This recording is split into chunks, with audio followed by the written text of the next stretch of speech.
Hello, I'm Beau Henderson, and welcome back to Rich Retirement TV, your one place, your resource to get the information, the news, the interviews, the experts, anything you need to help you successfully navigate retirement. One of the things I wanted to talk about today specifically was 3 mistakes that we can all avoid in 2020. Now, there was an article recently, Debbie Carlson in Barron's posted, and it brought up some good ideas, and I want to talk about that some today, or what are some of these mistakes.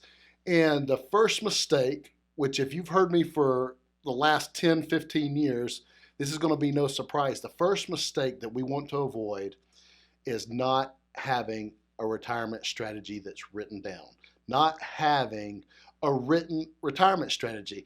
Now, there was a recent survey done by Transamerica, and what it showed, the responses came back that there's only 12% of people that say that they have a written retirement plan. That means 88% of people do not.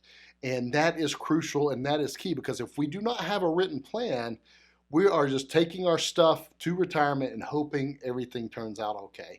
The written plan is what determines how all the aspects of our retirement life are integrated.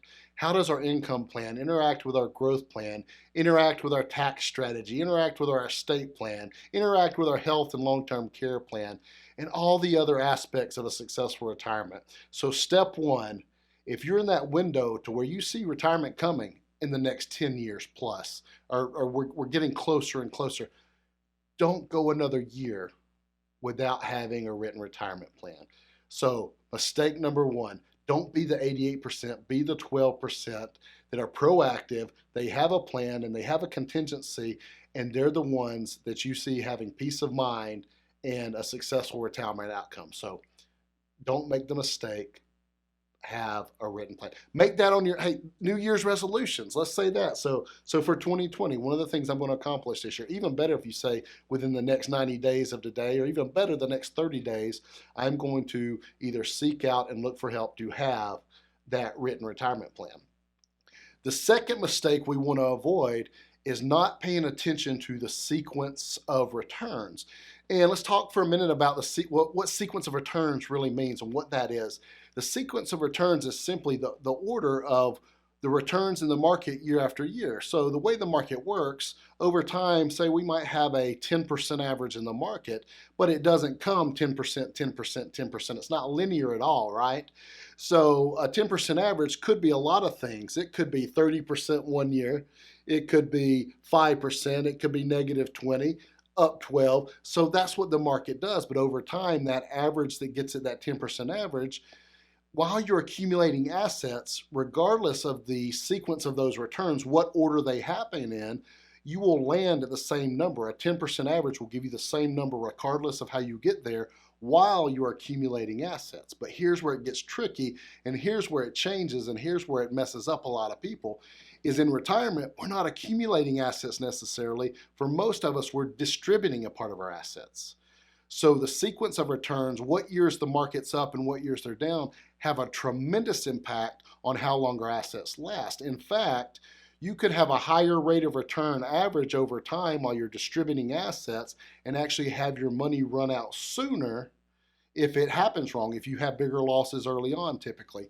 So understanding how the sequence of returns works and building a plan or making your plan by design, or what we often talk about as a bucket strategy or a timeline segmentation strategy, making sure that that first 10 years of retirement or so, when you're most susceptible to sequence of returns and market risk, that you have a plan that creates an income gap piece of money that's protected from you not having to take income that you know you need to count on at a market loss. So sequence of returns. Ask your advisor about sequence of returns, and if they're not well versed on it, that's actually a good clue that they're an accumulation advisor, much more so than a retirement strategy advisor.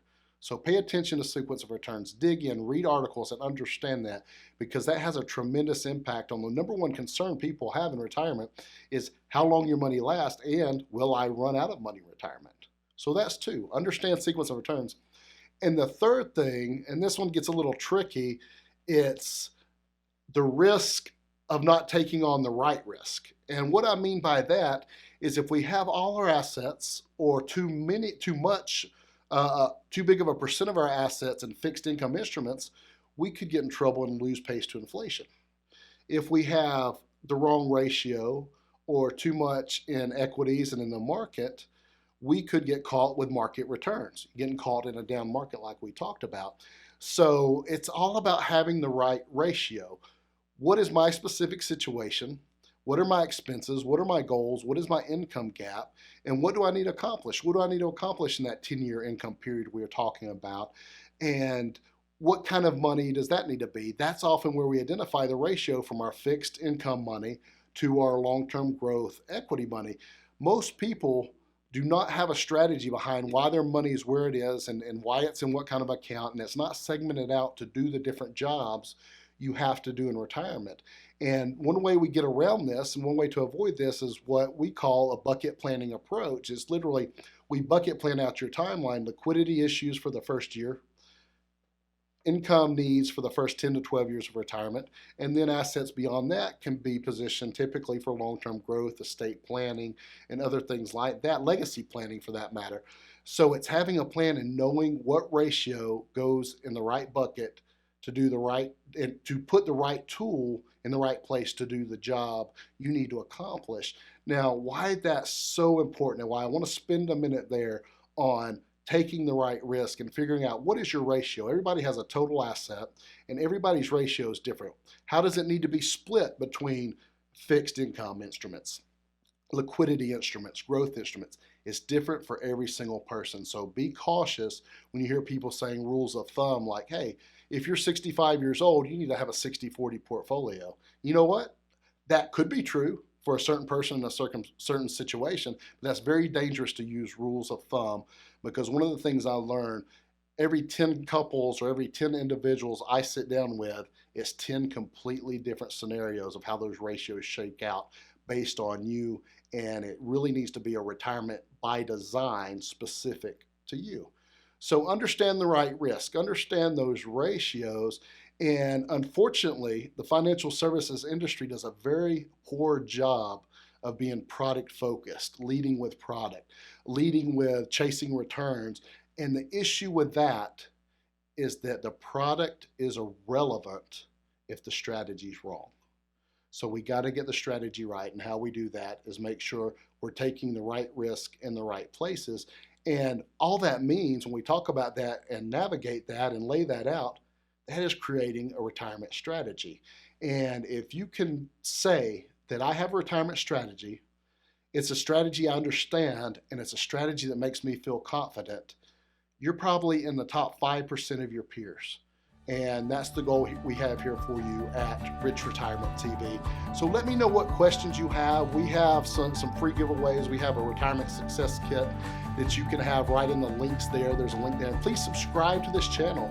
We'll be doing more information, tips, answering your questions right here on Rich Retirement TV. And I look forward to seeing you soon.